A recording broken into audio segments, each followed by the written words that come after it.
310 qram un, 1 çimdik duz, 1 paket vanil, yarım çay qaşığı qabartma tozu. Qarışdırırıq. 80 qram çərək yağı, margarinlə də əvəz edə bilərsiniz. Umac edirik. Ərzaqların dəqiq miqdarını postun altında qeyd edəcəm. 1 yumurtanın sarısı, 200 qram xama, qatıqla da əvəz edə bilərsiniz. Qarışdırırıq. Yumuşaq, ələ yapışmayan xəmir olur. Xəmirimizi 10-15 dəqiqə soyuduzda dinləndiririk. 1 yumurtanın ağı,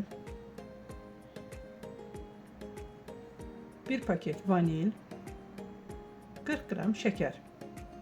Mikserlə ağarana qədər qarışdırırıq. 100 qram qoz ləpəsi. Qarışdırıb içiliyimizi hazırlayırıq.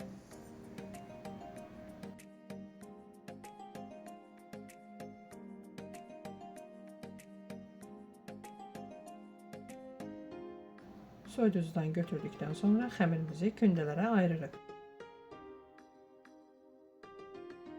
Bu reseptlə 30-32 ədəd bişirməyə çıxır. Çalışdığımız qədər böyük yayırıq. 8 hissəyə ayırırıq.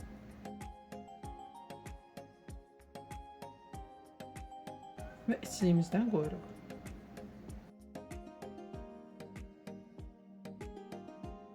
Videoda göstərdiyim kimi bükürük.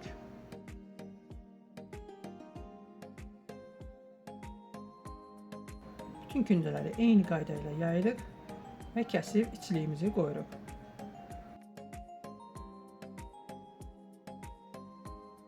Əvvəlcədən isitdiyimiz 180 dərəcəli sobada 15-20 dəqiqə bişiririk. Bişib soyduqdan sonra üzərini şəkər pudrasına batırırıq.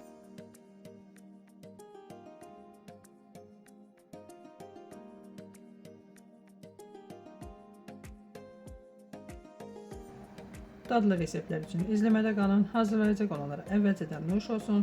İzlədiyiniz üçün təşəkkürlər.